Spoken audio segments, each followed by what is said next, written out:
টিএমএসপিদের উদ্দেশ্যে নির্বাচন কমিশনের কড়া বার্তা নয়, 7 জেলা ডিওকেও তীব্র ভর্ৎসনা করেন মুখ্য নির্বাচন কমিশনার জ্ঞানেশ কুমার। তিনি বলেন, আপনারা দক্ষ বিচক্ষণ হওয়া সত্ত্বেও কিভাবে নির্বাচন কমিশনের গাইডলাইন ফলো করতে ব্যর্থ হলেন।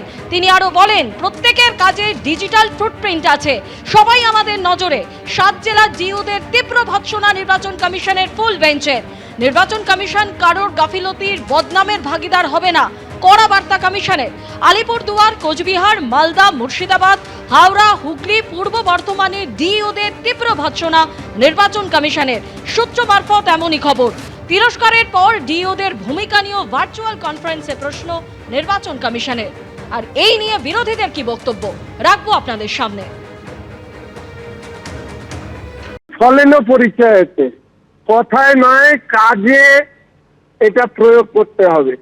এবং এই রাজ্যে বিশেষত তৃণমূল কংগ্রেস পরিচালিত রাজ্যের সরকার যে কোন পর্যায়ে নেমেছে, আমার মনে হয় জ্ঞানেশ বাবু এই কিছুদিনের অভিজ্ঞতায় বুঝতে পেরেছে। আমাদের রাজ্য হচ্ছে এমন রাজ্য যেখানে বিডিওরা হত্যার দায়ে অভিযুক্ত হওয়ার পরেও রাজ্য সরকার তাকে সুরক্ষা দেয়। এই রাজ্যে আইপিএস অফিসারের বিরুদ্ধে তদন্ত শুরু হলে মুখ্যমন্ত্রী গিয়ে ধর্নায় বসেন। তাই দেখে দুর্নীতিগ্রস্ত আইএস আইপিএস অফিসার, ডাব্লিউবিসিএস অফিসাররা তারা আহ্লাদ প্রকাশ করেন, আনন্দিত হন। ফলে জ্ঞানেশবাবু শুধু কথা বললে হবে না, এই কাজ করে দেখাতে হবে। পশ্চিমবঙ্গের মানুষ স্থিতি বিরক্ত এই রাজনৈতিক হিংসার কারণে। এখানকার প্রশাসনকে সতর্ককরণ করেছেন, সেটা কিন্তু আমরা মনে করি এই রাজ্যের জন্য দরকার। কারণটা কি জানেন? এই নির্বাচন ঘোষণা হয়ে যাওয়ার পর শুধুমাত্র মুর্শিদাবাদ জেলাতেই কংগ্রেসের ভালো ভালো বাছা বাছা কর্মীদের, এমনকি এমন আছে যারা নির্বাচনে লড়তে যাচ্ছে, যারা ক্যান্ডিডেট আমাদের, তাদের বিরুদ্ধে কেস আসছে থেকে কুচবিহার থেকে। কি কেস? মাদক পাচারের কেস। ভাবতে পারেন? আরে কুচবিহার থেকে বহরমপুরের পুলিশ বলে দিচ্ছে, টিএমসির সঙ্গে আলোচনা করে লিস্ট তৈরি করে পাঠিয়ে দিচ্ছে কুচবিহার।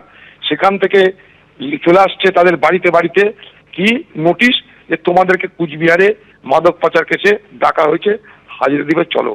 এবং যখন নোটিশটা সার্ভ করা হচ্ছে তখন সেখানে পুলিশ বাহিনী থাকছে, ভিডিও থাকছে, গোটা সোসাইটিতে, সমাজে সেই পরিবারটাকে কলুষিত করার ব্যবস্থা হচ্ছে। দুদিনের এই সফরে আজকে প্রথম দিন এবং একের পর এক বৈঠক সকাল থেকে নির্বাচন কমিশনের ফুল বেঞ্চের। এই বৈঠকে আলিপুরদুয়ার, কোচবিহার, মালদা, মুর্শিদাবাদ, হাওড়া, হুগলি এবং পূর্ব বর্ধমানে ডিওদের তীব্র ভর্ৎসনা করেছে নির্বাচন কমিশন। প্রশ্ন তুলেছেন যে আপনারা দক্ষ বিচক্ষণ, তাও কিভাবে কমিশনের গাইডলাইন ফলো করতে ব্যর্থ হলেন। প্রত্যেকের কাজে ডিজিটাল ফুটপ্রিন্ট রয়েছে, সবাই আমাদের নজরে রয়েছেন। 7 জেলার ডিওদের তীব্র ভর্ৎসনা নির্বাচন কমিশনের ফুল বেঞ্চের।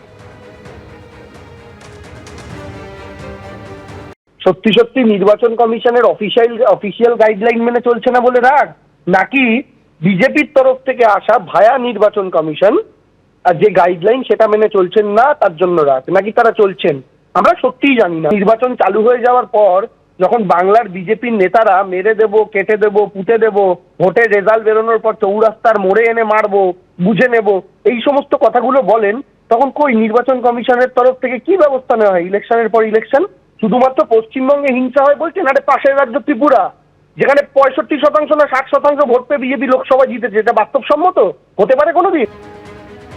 এই বৈঠকে এডিজি আইন শৃঙ্খলাকে পর্যন্ত ধমক দিয়েছেন জ্ঞানেশ কুমার। সূত্র মারফত এই খবরও পাওয়া যাচ্ছে। অন্য রাজ্যের মতো পশ্চিমবঙ্গে নার্কোটিক্স অ্যাডভাইজারি বোর্ড নেই কেন? সাফাই যখন দিতে যান জ্ঞানেশ কুমার, তখনই ধমক দেন এডিজি আইন শৃঙ্খলাকে জ্ঞানেশ কুমার বলে সূত্র মারফত জানা যাচ্ছে। কেন নেই সব জানি মন্তব্য করেছেন মুখ্য নির্বাচন কমিশনার। আরবিআই, এয়ারপোর্ট, এক্সাইজ ডিপার্টমেন্টকেও ধমক দিয়েছেন জ্ঞানেশ কুমার বলে সূত্রের খবর।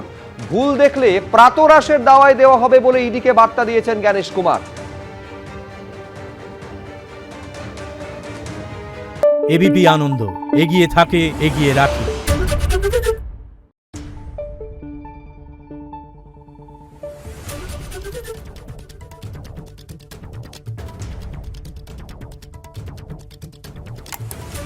Thank you.